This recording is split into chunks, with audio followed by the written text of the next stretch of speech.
Hello बच्चों, कैसे हैं आप सब। आई होप कि आप सब बहुत बढ़िया हैं। और आज की वीडियो में हम करने वाले हैं आपका कक्षा 8 विषय अतीत इतिहास का लेसन नंबर 1। पाठ का नाम है कैसे, कब और कहाँ। इस लेसन में हमें पता चलेगा कि कोई भी घटना है वो कैसे, कब और कहाँ घटी और उसके साक्ष्य हमें कैसे मिले। आइए शुरू करते हैं।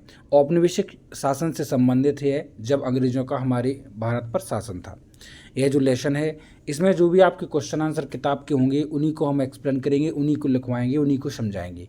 आइए शुरू करते हैं। उसके अलावा भी जो भी इसमें क्वेश्चन और होंगे उनको भी देख लेंगे, लेकिन जो आपके अध्याय में हैं उनको भी हम उनको ही सॉल्व करेंगे। तो सबसे पहले आपको अध्याय में सबसे पहला यहाँ क्वेश्चन दिया होगा, देखिए, सही गलत बताएं। क्या लिखा होगा? सही गलत बताएं।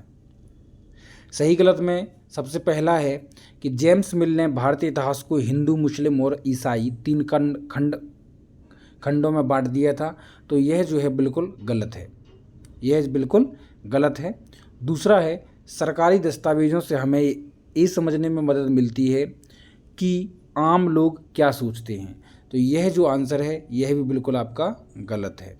तीसरा है, अंग्रेज़ों को लगता था कि सही तरह शासन चलाने के लिए सर्वेक्षण महत्वपूर्ण होते हैं। तो यह बिल्कुल सही है। ओके, सर्वेक्षण मतलब आप जानते हैं स्टैटिस्टिक्स मतलब आंकड़े एकत्रित करना। ठीक है। नेक्स्ट क्वेश्चन आपको दिया गया है कि जेम्स मिल ने, दूसरा प्रश्न, जेम्स मिल ने भारतीय इतिहास को जिस तरह कालखंडों में बांटा है उसमें क्या समस्याएं हैं। तो देखो, जेम्स मिल ने भारतीय इतिहास को 3 कालखंडों में बांटा है। ठीक है। तो बच्चों, जेम्स मिल ने भारतीय इतिहास को 3 कालखंडों में बांटा है। अब जैसे ऊपर आपका एक क्वेश्चन दिया गया था सही गलत में कि जेम्स मिल ने भारतीय इतिहास को हिंदू, मुस्लिम, ईसाई 3 कालखंडों में बांटा है। तो यहाँ इसलिए गलत हो गया क्योंकि ईसाई की जगह ब्रिटिश है। ठीक है। तो चलो हम चलते हैं। अब यहाँ पर क्या है कि जेम्स मिल ने भारतीय इतिहास को जिस तरह कालखंडों में बांटा है उससे क्या समस्याएं हैं। तो देखो, जेम्स मिल ने भारतीय इतिहास को 3 कालखंडों में बांटा है, पहला हिंदू, मुस्लिम और ब्रिटिश। अब इसमें समस्याएं क्या हैं, तो हम चलते हैं इनकी समस्याओं की ओर।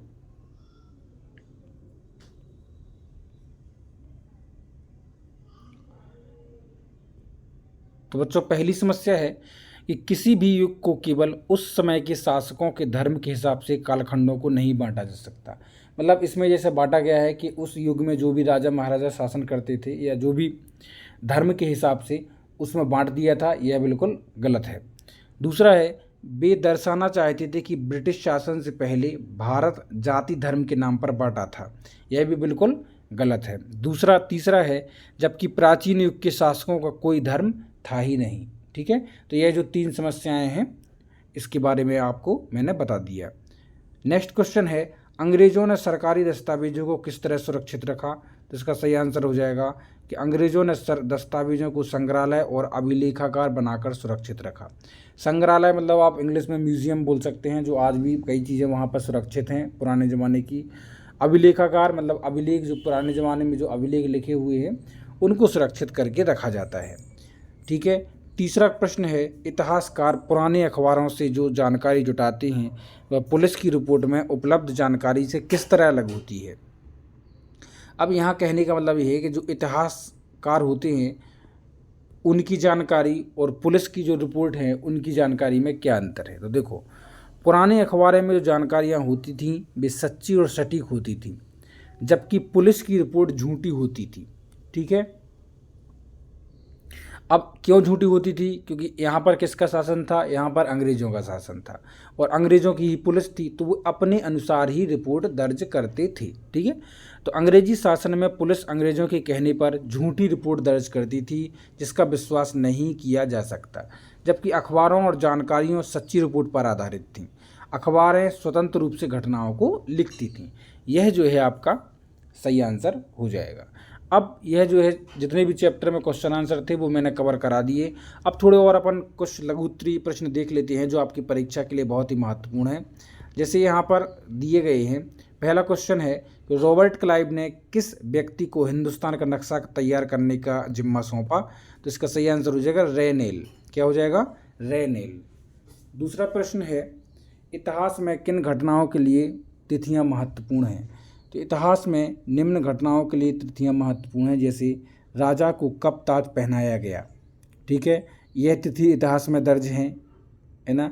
किस साल किसकी शादी हुई, यह तिथियां भी इतिहास में दर्ज हैं, कौन से राजा महाराजा की शादी कब हुई, किस साल उनके घर बच्चा पैदा हुआ, किस साल कौन सी लड़ाई लड़ी, जैसे आपको पता है पानीपत का युद्ध है ना, हल्दी घाटी का युद्ध है, या अकबर या बाबर या मुग़ल शासन में जो भी युद्ध लड़े गए है ना, तो वो युद्ध कब लड़े गए, इन सब की तिथियां आज भी मौजूद हैं। और कौन सा शासक कब गद्दी पर बैठा, ये भी तिथियां आज भी मौजूद हैं। प्रश्न नंबर तीसरा है, भारत का प्रथम गवर्नर जनरल कौन था। तो भारत का प्रथम गवर्नर जनरल था वॉरेन होस्टिंग, जो 1773 ईस्वी में बना। 1773 ईस्वी में बना वॉरेन होस्टिंग।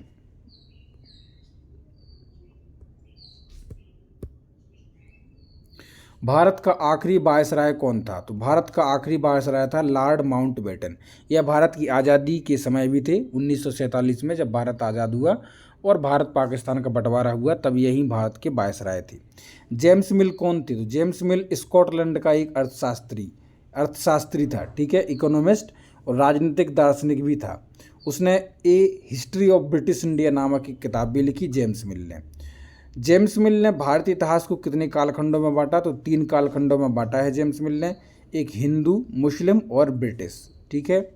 नेक्स्ट क्वेश्चन है कि इतिहासकारों ने भारतीय इतिहास को कितने भागों में बांटा है।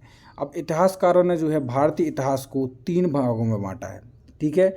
एक तो प्राचीन भारत, मध्यकालीन भारत और आधुनिक भारत यानी आज का भारत, ठीक है। इस तरह से आपका ये लेसन होगा फिनिश। मिलते हैं आपसे जल्दी ही नेक्स्ट लेसन में, तब तक के लिए take care, bye bye, see you soon.